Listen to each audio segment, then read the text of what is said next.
You're listening to the Online Marketing Made Easy podcast, episode number 233. Welcome to the Online Marketing Made Easy podcast. Business advice so easy, you'll feel like you're cheating. And now your host, Amy Porterfield.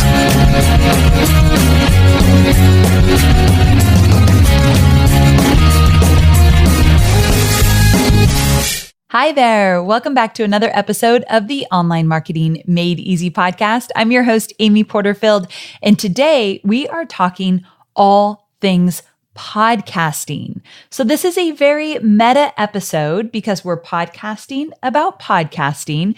But before we get there, I want to do a listener review spotlight. This one is from iTunes, and a big shout out to Dina Cataldo. And Dina said, Amy gives so much free training in her podcast that I can't overstate the value she brings. I started listening to her about 3 years ago. Yeah, this review is long overdue, she says. And I listen to her religiously. Every Thursday, I listen to her no matter the topic because I know I'm going to learn something actionable. Her dedication to her listeners and bringing them what they want is admirable. If you're not listening to her already, hit that subscribe button. Dina, thank you so very much. I'm just so honored, and I'm glad that you've been a faithful listener for all these years because that just means the world to me. And you're right, it's never too late to leave a review. So if you've been listening for a long time like Dina and you've never hit that subscribe button, you've never given me a review, please do so. I would love to hear from you, and I might just give you a shout out like I did today for Dina. Okay, so moving on to today's episode. This one is a long time coming. I get asked a lot about how I podcast, and I get questions about equipment and software and the topics I choose and which guests I feature. And I'm asked about how I record and edit and publish and everything in between. Well, today's the day, my friends. We are going to talk podcasting. Now, this podcasting episode is going to be full of information, tips, and my favorite resources. Also, I'm going to tell you not only how I do it now with the support of a team, but also how I did it in the beginning when it was just me and a VA. So I absolutely love podcasting and don't think there's any other vehicle to connect with your listener in such an intimate way, especially if you're creating consistent content on a weekly basis. Podcasting is the way to go. When I go to live events, the number one thing I hear is, I love your podcast, or I listen to your podcast all the time. It's the way that I connect with so many of you every single week. And like I said, I love the intimacy of it. You hear my voice, you can sense my emotion and my passion behind the topics. You get to hear from my guests. I just think there's nothing better if you want to create original content. You know, another thing I love about podcasting is that you reach an audience you would never normally have access to. Like, I get hundreds of thousands of downloads from people that I would not have reached just with social media. So that to me is a game changer in my business. So with this episode, take what you want and leave the rest. My hope is that the process I've cultivated over the years will help you to be more efficient and productive in your podcasting journey, whether you're already on it or you're thinking about starting podcasting sometime soon. And by the way, for the purpose of this episode, I'm going to assume you already know who your ideal listener is and have validated your podcast idea. If you don't know who your ideal customer avatar is, and essentially your ideal podcast listener, then I think you're going to love episode 235.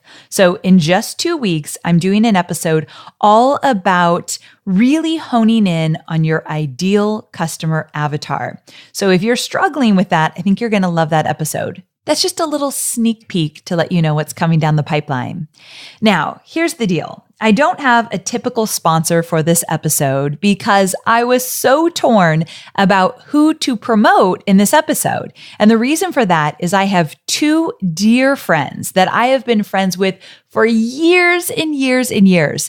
And I love them both, and they both have amazing podcast programs. So I thought, you know what? I'm going to have to give them both a shout out. Number one, Pat Flynn has a podcasting program called Power Up Podcasting.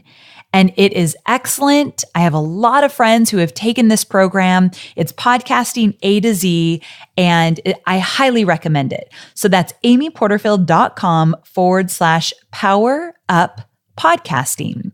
And Pat also has a free mini training if you just want to kind of dip your toe in the water with podcasting at amyporterfield.com/free podcasting course. So I'm going to put both of those links in the show notes. However, I'm not done. I also have a dear friend, Mr. JLD, John Lee Dumas, and he has an excellent podcasting course called Podcaster's Paradise. It is excellent. Again, I have tons of my students who have gone through Podcaster's Paradise. They love it. I equally recommend it. And so you can go to amyporterfield.com/free podcast, and you can check out John's webinar just to get a feel for what he offers in Podcaster's Paradise. So this is weird. I've never done this before, but there was no way I was going to be able to choose one or the other to recommend. I think both programs are stellar, but I will say that if you are going to start a podcast, by all means, invest in a podcasting course. There's so much that you don't know. You know that saying, you don't know what you don't know? Oh, that's podcasting for sure. And beyond the software that you can get and all the techie stuff, what's more important to me is how you launch it and how you market it and how you choose your guests and how you organize it all, because you're going to be in it for the long haul. Like, I want you podcasting every single week, rain or shine, and I want you in it for the long haul so that your podcast becomes a list builder for you. Your podcast becomes a revenue generator for you. I generate so much revenue from my podcast because I promote my webinars on my podcast, which is a list builder. And then from my webinars, I sell my courses. So without my podcast, I actually wouldn't have much of the revenue I have today in my business. So it's a list builder, a revenue generator, and it allows me to connect with my audience in a way, like I said, I would never be able to without it. So yes, I'm biased, but I do believe that podcasting is a perfect way to create consistent content on a weekly basis. And if you're going to do it right with either Podcaster's Paradise or Power Up Podcasting. Check out both of the programs, and then you decide which one is best for you. But they both have free getting started programs, so check those out as well. All the links are in my show notes at amyporterfield.com/233. amyporterfield.com/233. Okay, so now that we got all of that out of the way, you know where we're going with this episode. You know it's going to be meaty, right? Like, you're already very aware this is a meaty episode. So get ready, because we're diving in. Okay, so I've broken my podcasting process into the following 10 categories. Let me quickly run through them, then I'm going to give you some details about each of them to make it really simple for you to follow. Number 1, show format. Number 2, set up the show. Number 3, deciding on topics and guests. Number 4, outlining podcast episodes. 5, recording. 6, editing. 7, graphics. 8, publishing your podcast. 9, promoting your podcast. And number 10, tracking your analytics. So let's begin with step number 1, deciding on your podcast format. So before you record a thing on your podcast, you'll want to decide on the format of the show. So will you do solo shows or interviews or a mix of both? Will you do short episodes like 10 to 15 minute quick and to the point episodes?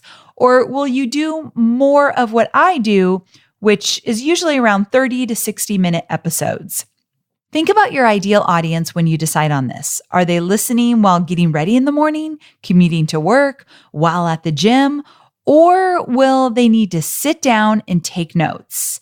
It's a really good idea to understand how your ideal listener best likes to consume your content. So once you've decided on your format, I want you to stick to it for a while. Nothing is set in stone. That's the beauty of podcasting. You can change things up easily, but you want to give your format a little bit of time to see if it resonates with your audience and to really figure out what feels good for you. So both matters, what your audience wants and what you really enjoy doing on your podcast. You want a satisfied listener, but you also want to enjoy the process. So as you know, I do a mix of both solo shows and interviews. To be quite honest, I enjoy the solo shows more. And the reason for that is because, if I'm being really honest, I can just control the content more. I know where it's going. I know the examples I want to use.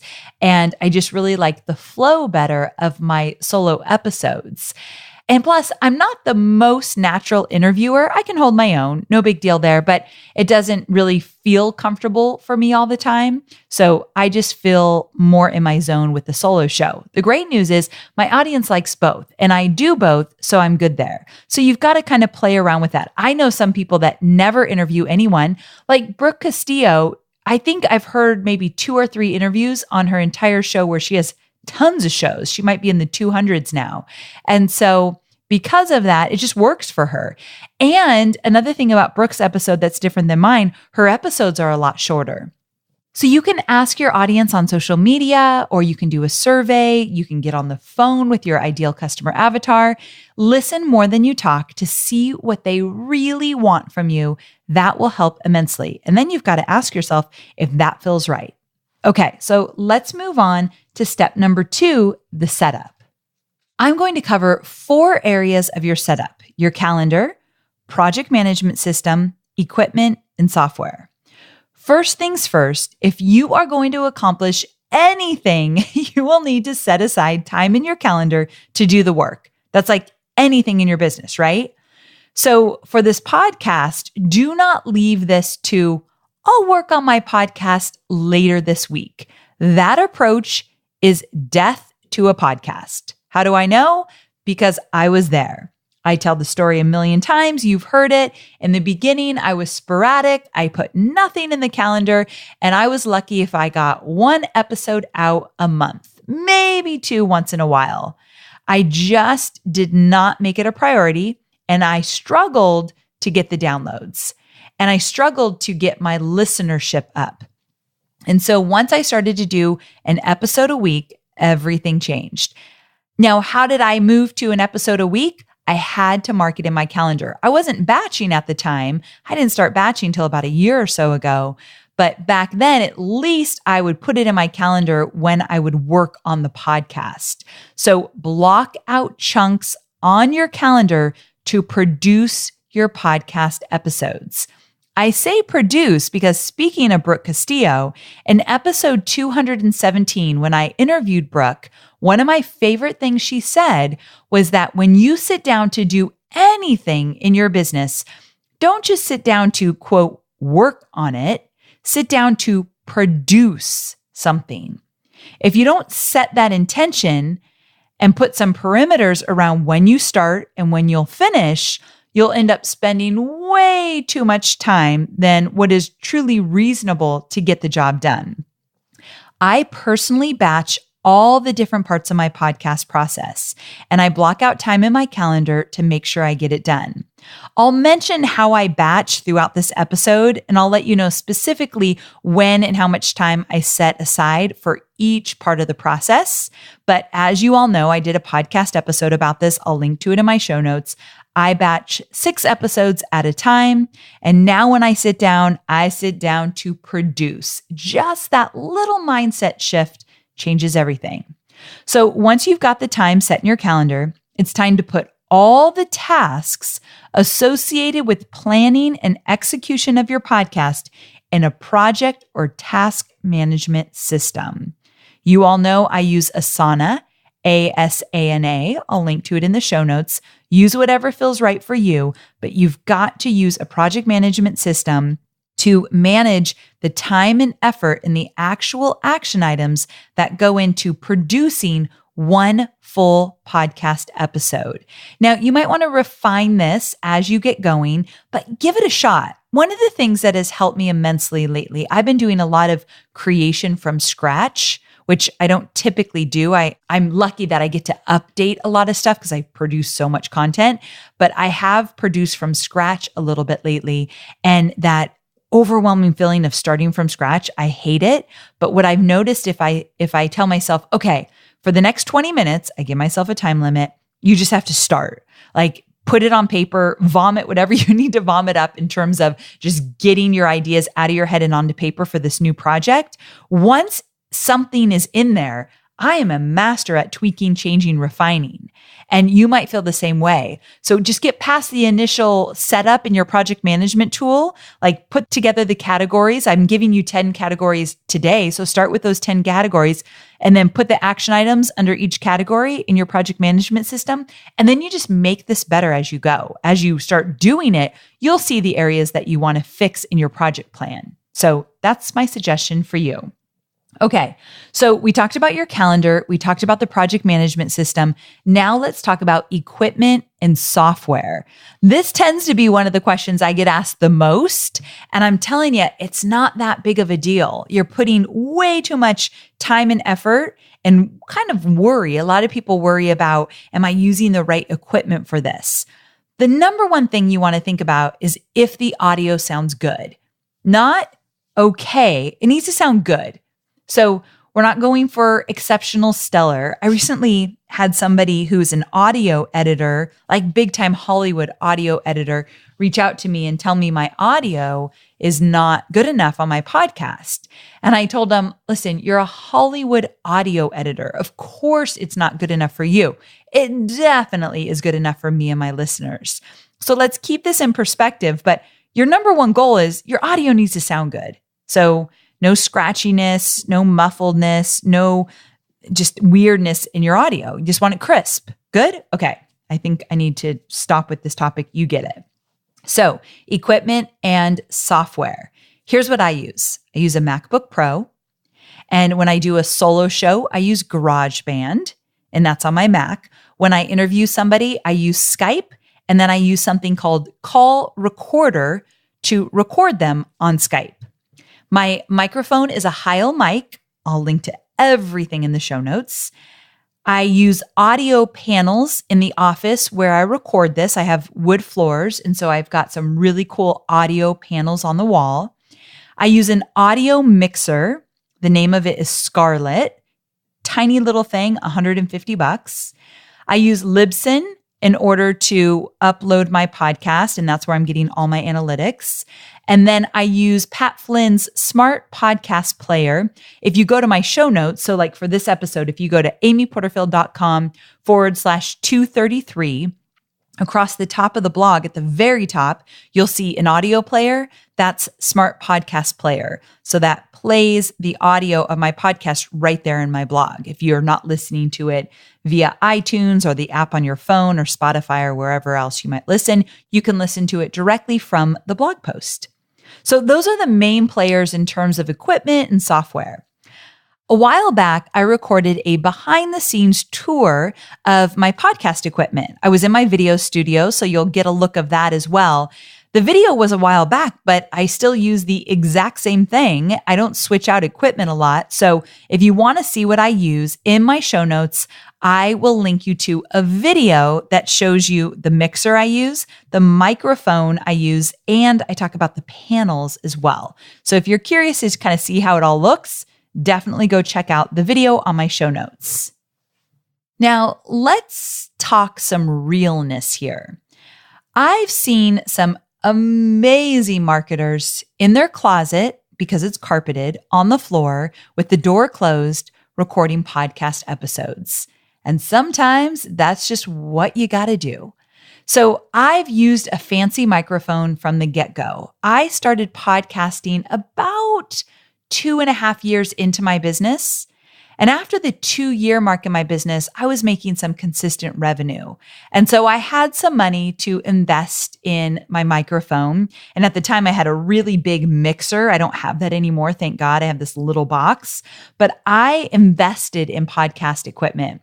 Cliff Ravenscraft, a friend of mine who also teaches podcasting, he suggested the equipment. This was many years ago.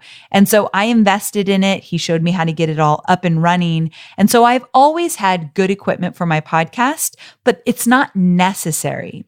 So that's why I wanted to bring that up. You can get a simple microphone and still have good audio. You can get this really cool small mixer for $150, and you, my friend, are good to go. You don't need expensive audio panels. You can go in your closet and record. So get scrappy if you need to. Don't think that you've got to go fancy. If the equipment is slowing you down from publishing your podcast, you are going about this the wrong way. You don't have to spend tons of money in order to get a really well done, nice sounding podcast up and running. So don't fool yourself, my friend. You can get scrappy here for sure. Okay, moving on to step 3, deciding on topics and guests. I tell all my listeners and students that I want them creating original, consistent content on a weekly basis. So how do I decide on what topics to cover on my show and which guests to feature? Well, that's a good question. Because I do a mix of solo and guest featured episodes, and because I batch 6 podcast episodes at a time, my content manager, Jill, also batches the topic and guest research for me. So now you may not have a content manager. Remember, I'm going on 10 years soon, and I just hired my content manager not even 6 months ago. So before that, remember, I've talked about Gina on the show a bunch. So she was a contractor. Gina helped me with the content. You could have a VA do some of the research for you. Keep it simple until you want to get fancy. You don't get fancy till you have the funds to reinvest. Deal? Okay. So the topic and guest research process can take anywhere from 2 hours to several hours, depending on what that batch's intention or theme or promotional calendar looks like. So we also rely heavily on the FAQs from my audience. So we talk about topics that might have been carried forward from old episodes that we want to expand on. I have a private Facebook group for my podcast. So if you're not part of that, it's called Online Marketing Made Easy Podcast Community. And anybody who is a fan of my podcast can join. We ask questions in the Facebook group. We get feedback from all of you. Many of you send in emails with great ideas for podcast episodes. So we take all of that into consideration. Because I'm only one person with not tons of bandwidth right now, Jill is the one where she pours over all of that. So what we do is we do a 1-hour batch topic meeting. And we have that every 6 weeks. And Jill, my content manager, will come to the table with 6 to 8 semi-fleshed out topic ideas and maybe 2 or 4 guest ideas that we're going to review together. We go over the list and we typically decide on 4 solo topics and 2 guests per batch. It doesn't always work out that way, but in an ideal situation, that's what I want. 4 solo topics, 2 guest topics. With each and every topic we decide on, we articulate in that topics meeting what the intention for that episode is going to be. I got this from Oprah. When she was creating her own show, every time they came up with a topic, Oprah would say, "What's our intention here?" So I stole that from Oprah and we use it all the time. And if the intention doesn't inspire us or get us excited, we're like, this is a bad topic, or we just aren't zeroing in on the right intention. So we always go back to the drawing board. We also decide on what content upgrades or freebies we'll have during each episode if we actually are going to include one. Back in the day, so over a year ago, I was creating almost a freebie per episode. And I did this for a few good years, and it grew my list. So it was very valuable. That is a lot of work. And so I've decided I'm not going to do a freebie for every episode, but maybe 2 out of the 6 in that batch. So we'll find 2 episodes where we'll say, what kind of freebie could we create for this? Also, my guests are really generous. And so they'll say, Amy, I'll create a freebie for this episode. Now I have a rule that I get the leads. And I used to not do it this way, but I work way too hard on this podcast to give all my leads away. So let's say I invite a guest to be on my show and she wants to create a 1-page worksheet based on what she's going to teach on the episode. So I'll say, great, as long as you're cool that I get the leads, I'm putting it on my own lead page. You can put a link to your website at the bottom. You can do a little about section because that person's creating the content, but it goes on my website. And everyone I've ever talked to said, not a problem at all. I just want to add more value. I mean, come on, how lucky am I, right? So that's basically how we manage that.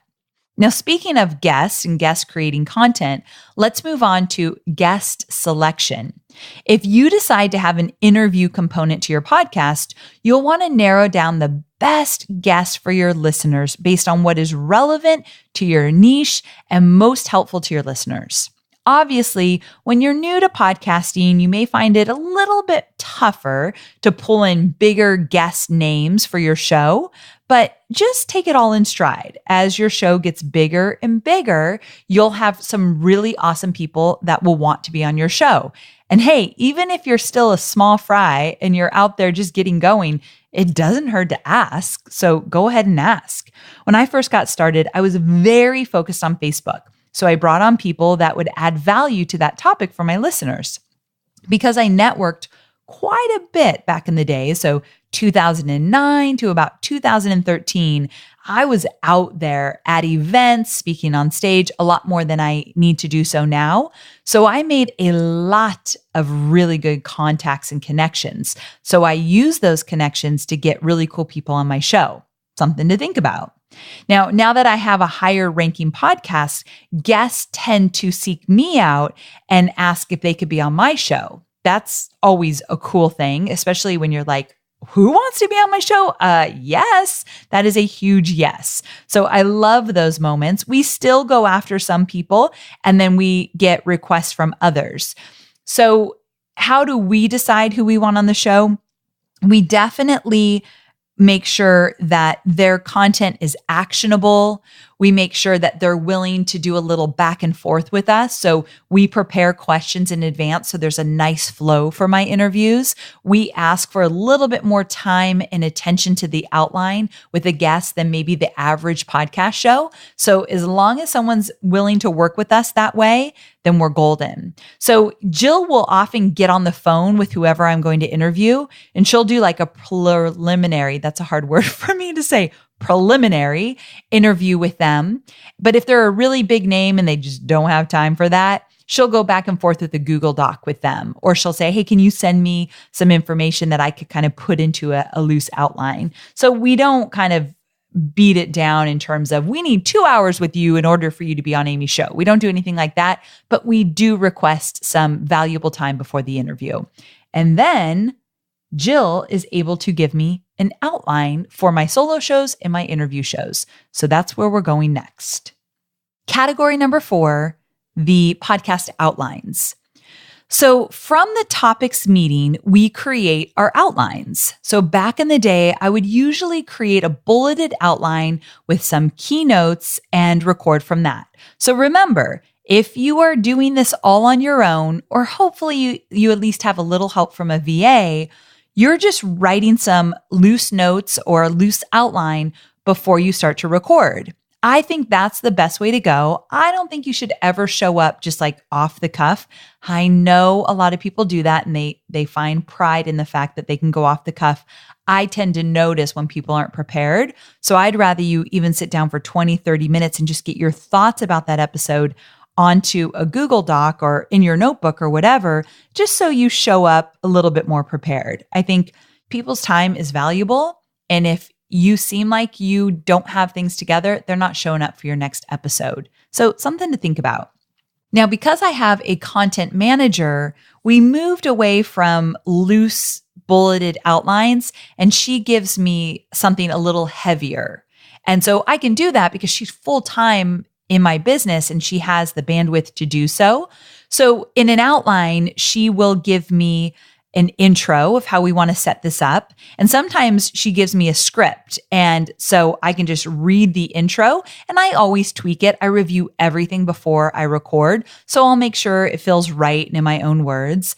And then she also gives me information about who our sponsor is. And then she gives me a listener shout out. That's something new we've been doing. So I'll have that right there on the first page of my outline so I can give a shout out to somebody who left me a cool review. So all of that is in there. And then of course the main content.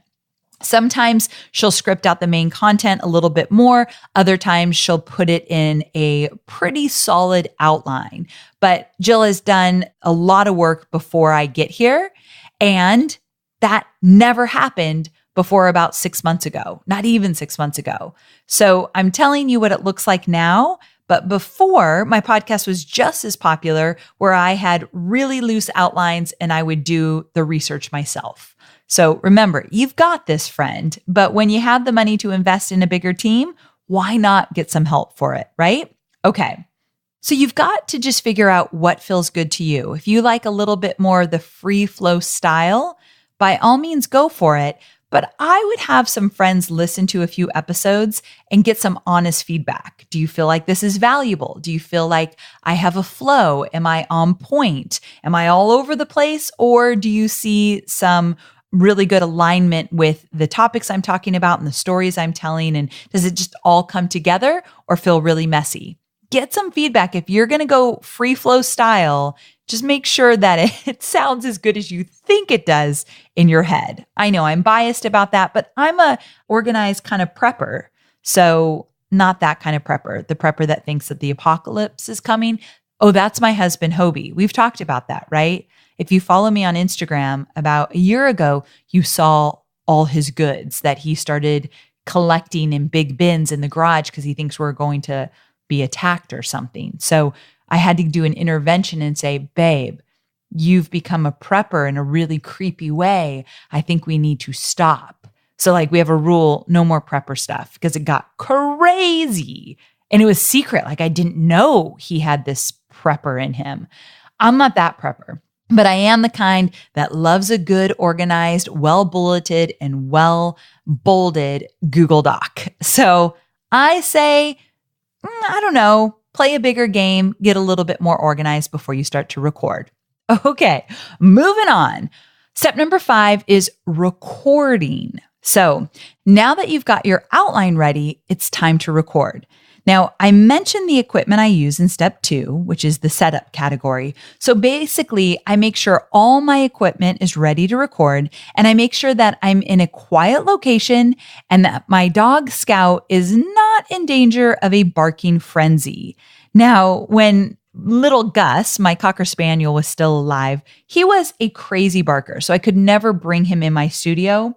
Scout is like the most precious, easy dog in the whole world.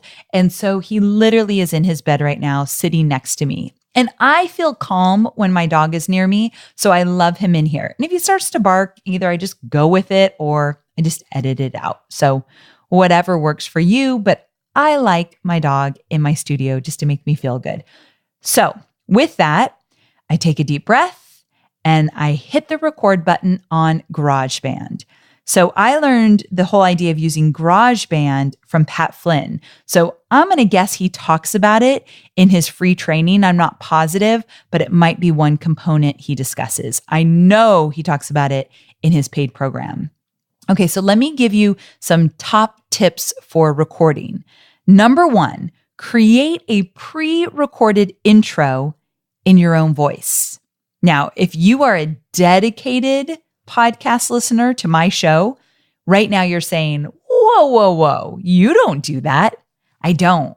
I have a voiceover and I am so ready to change that out. I've had it for years and the guy who did it was great. I just think that the podcast where the intro is in the podcaster's voice, I just think it's more personal and just feels better to me. So a lot of my friends are doing their own voice in the intro and I'm like, that's the way to go. So that's what I'm going to suggest to you. I'm definitely going to change over to that, hopefully in the new year. I kind of want to give my podcast kind of a new look and feel. And so I'll do the intro myself. So if you pre-record it, or if you get a voiceover, whatever you want to do, you're going to have that done. So your editor or you, who's ever editing your podcast, can then just drop that in every single week. Also, if you're going to use any music, make sure that it is royalty-free music. So important. Now, let's talk about messing up during a recording on a podcast, because this is where my vulnerable side has to come out, and I've got to be really honest with all of you, even though I kind of want to pretend that I'm cooler than I am. And that is that I like a nicely edited show. This is back in my Tony Robbins days. I can't help myself. I learned from the master, and that was a corporation, and he was a much bigger deal than I am. And we were creating audio programs that we were selling. So he didn't have a podcast back in the day when I was there. So I wasn't used to leaving mistakes in any audio I worked on. And I worked on a lot of audio of Tony's.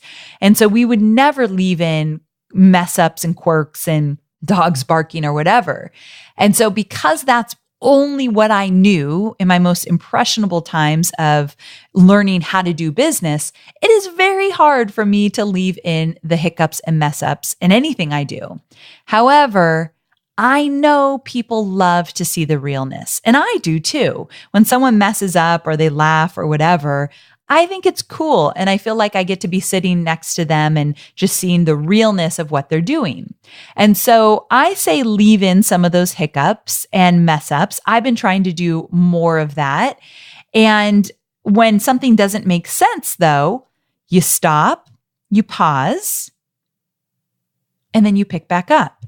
That pause will tell my editor, or if you're editing this yourself, you can go right to those pauses knowing, oh, I've got to edit something out there. So pauses, I do this with my courses and with my podcast. They allow the editor to know, I made a mistake and I want you to clean this up. So that's exactly what I do. And I've also tried to be a little bit more lax on perfectly polished. If you listen to probably 50 through 100 of my podcast episodes, way more polished than, let's say, the last 100 that I've done, especially the last 50. The last thing I'll say, and I've already mentioned this, is batching. I did an entire episode on mega batching. I'm actually speaking, by the time this comes out, I will have already done this. I'm speaking about batching on stage at Michael Hyatt's event. It's called Achieve in Nashville. It's actually happening next week. And I really think that batching changes everything in terms of your productivity. And so I do 6 at a time. I've talked about the fact that some of my friends do 20 at a time. I do not know how they do that, but 6 feels right for me. And so that way I'm not always working on the podcast. It doesn't always feel like Groundhog Day because now I batch, and that's why I do it. Okay, moving on to step number 6, editing, which we've actually already talked about, but let me give you a few more tips in this area. I think that it's worth your time and money to hire somebody to edit your podcast for you. In my early days, I hired a contractor. His name was Will. He doesn't even do it anymore. But Will was like a virtual assistant that had the skill of editing. He must have got it from other jobs he had done in the past. So he edited my podcast and he put in the intro that I had pre-recorded. He put in the music. He smoothed everything out. He took my big mistakes out. Done. So when Will moved on to do other stuff, I hired a team to do my podcast editing. I use Pro Podcast Solutions, and they're fantastic. I talked about them on the show before. I'll link to them in the show notes. And so they do all my editing. I'm not techie. I'm not really good at audio editing. I don't have a special ear for it. So I would rather work on areas of my business where I excel and I'm really good. And you don't have to spend a lot of money on editing to have somebody do a really good job. So I'd like to see you spend some of your funds on getting your show edited so you don't waste your time there. And if you do minimal edits, like I talked about, like leaving in the bits that you might mess up, but they're just kind of make the podcast more real, then you're going to have minimal edits. So you'll make it really easy for your editor and it won't be expensive. Okay, so let's move on to step number 7. Step number 7 is all about the graphics and getting the graphics created. And this is one area that a lot of podcasters will skip. And really, when I talk about graphics, I'm talking about getting something created so that you can visually show your latest podcast episode in an email or on social media. Social media tends to be the biggest place you're going to use these graphics. So it's a promo graphic that might have the title of your podcast episode. If you have a guest, it will have a picture of the guest and anything else you might want to include. But this is an important piece of the puzzle. Now, on a tight budget, you can use an app like Canva or hire a designer on 99 Designs or Fiverr or something else like that. But getting individual images created for your blog and for social and to put in an email when you go out to promote your podcast, I think is really important. And so I get those created at the same time that I'm getting all the other pieces pulled together. So just wanted to put that out there that I think this is one step you don't want to skip. So what we do is we have a template designed for Facebook, one static image and one with audio. We use this cool thing called Wave, WAVVE.co. And Wave allows us to create an image with those little squiggly lines moving that shows you audio is playing. And then we can put an audio clip in there as well. So Wave is like one of the graphics that we create and we put it on social. And then we have a general social media image that's a template, so we can change out the title and the image, and one for Instagram stories as well. So when you start to do this, you start to get graphics created for your podcast, get some templates created. Like I like the idea of hiring a good designer, having them create templates for you that you or your team can change out and manipulate in terms of the title and the image, but they all look really good. So something to think about. Okay, moving on to step number 8, publishing. So once you've recorded your episode and it's been edited and you've got some graphics created, so you're ready to promote it, it's time to publish your podcast. First, you'll want to upload your podcast audio to your podcast host. I began with Libsyn from the very beginning, Libsyn, and I still use them today. And most podcast hosts will generate a podcast-ready RSS feed so that you can then submit your podcast to the various podcast directories, which is where people listen. So iTunes, Stitcher, Spotify, Google Play, wherever you can get that podcast, get it. So very important that you don't just stick to iTunes. I'd say go beyond that for sure. Remember, the reason I love podcasting so much is because you are going to reach audiences that you would never normally have access to. People just find you, and that's the coolest thing ever. It's better than social media, if you ask me, and that's saying a lot, right? And so make sure that you try to get yourself on multiple platforms. At the time of this recording, we're still having problems with Spotify. So we get a lot of messages saying, Amy, why aren't you on Spotify? Spotify is for some reason not pulling in our episodes correctly. We've been in touch with them so many times, it's ridiculous. We'll get there. But anyway, that is one that I've just recently been trying to get on and just having a lot of issues with. Okay. I guess I felt like I needed to say that because my loyal listeners will write in and say, you say to be on multiple platforms, but you're not on Spotify. I am trying, I promise. Okay, step number 9 is promoting. So you've published, now it's time to promote. This is where you're going to use the graphics you designed from step 7 to get the word out about your podcast through your social media channels and through email. This is one thing that I do that is very different than a lot of podcasters. Every single week, I email my list and let them know I have a brand new podcast. I write an email for them. I entice them with a little hints about what they're going to learn in the podcast, and I link to my show notes. So that's another thing. Show notes are a very big part of publishing and promoting. So you all know what show notes are, but I'll just tell you anyway. Basically, you're summarizing what's in the podcast episode.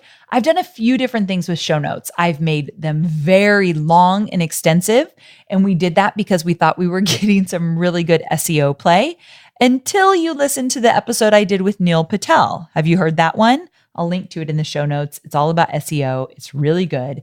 But Neil informed me that Google's too smart, and just because I'm writing elaborate, detailed show notes with lots of keywords for my podcast, it's not helping my SEO. Like, what? Are you kidding me? We are spending so many hours on those show notes. Now we do a very abbreviated version, just kind of giving you the highlights so you can decide, do you want to listen or not? But show notes are part of the promotion because I send all of my email traffic to the show notes to listen. And remember, I've got that special player that Pat Flynn and his team created at the top of my blog so that people can listen right there. And it gets counted as a download. So that's important. As you have a podcast, you'll be very obsessed with downloads and your numbers, or you should be, which we'll get to step 10 in just a minute, all about tracking and numbers. But I watch my downloads for sure. And my goal is always to increase my downloads every single month. That's like our internal goal in the business. Now, back to promoting, let's say that you did an interview with somebody. So reaching out to the person you did an interview with and making it really easy for them to share the podcast episode is a great idea. Here's a link to the episode. Here's some copy you can use if you want to post it on social. Here's a picture you can use. Like, the more you make it easy for somebody to share, the better.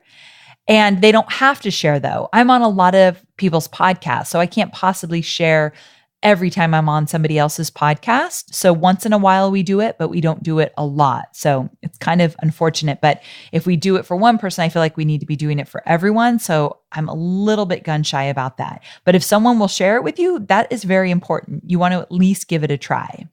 But overall, with promoting your podcast, I say put a plan together. And inside your project management system, have a category for promoting, which is one of the categories right now. So just follow the categories I'm giving you and do the same thing every week. That's what makes this easy and doable and consistent. Like, every week we post on Facebook. We always post an Insta story in the morning. We always post something in the afternoon on Instagram. So we have a plan for how we're posting. We always send an email every Thursday morning. So get that consistency. It will make it a whole lot easier. And last, but definitely not least, step number 10, tracking. Don't forget to track how your podcast is doing. Like I said, this will or should come natural to you, I'm guessing, in terms of you'll want to know your numbers. I remember when James Wedmore came out with a podcast, and I had been podcasting for a long time, but he would tell me his numbers and he'd be like totally laser focused on, we got this many downloads today and this many the day before. And I didn't know how many I had gotten that day or the day before, but it got me excited because I remember in the early days when you first start podcasting, every day matters. I'm sure he doesn't check daily now, but in the beginning, you will care how many people are listening every single day. Now I check on a monthly basis because I've been at it for a while. But hopefully that's a big deal to you because it should be. That means that people are paying attention, and those numbers will tell you, are you on the right track or do you possibly need to change things up? Really important. So there's 4 places that we pay attention to. Number 1, Google Analytics. This is where I can see if my website, where my show notes are housed for each podcast episode, is getting more visitors, more traffic every month. Number 2, Google Console. While Google Analytics show your traffic numbers, Google Console will show you the keywords that brought that traffic in. So you can learn more about this in my episode with Neil that I mentioned, amyporterfield.com/221. Really, really valuable to know. Number 3, Libsyn. So my podcast host of choice, that's who I use. This is where you can track your downloads per episode, a great way to see if your topic is resonating with your audience. So that's where I'm looking for my downloads inside of Libsyn. And then of course, social media. I want to watch my social channels and see what's liked the most, what episode's getting the most comments when I post about it. So I check social as well. But out of all 4 ways to track, I definitely pay close attention to Libsyn and the number of downloads, and I want that number to increase every single month.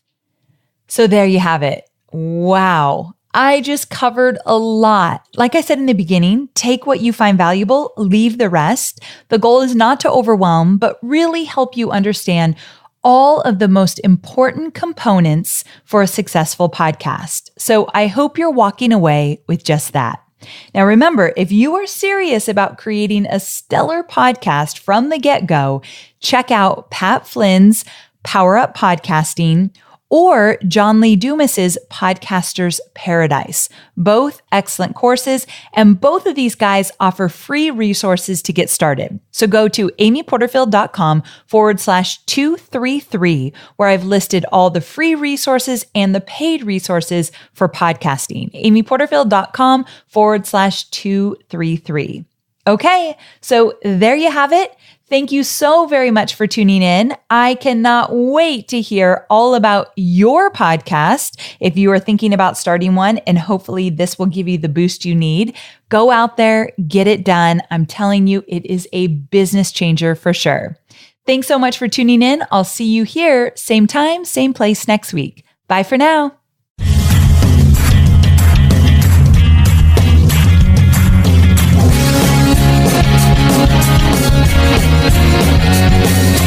Thanks for listening to the Online Marketing Made Easy podcast at www.amyporterfield.com.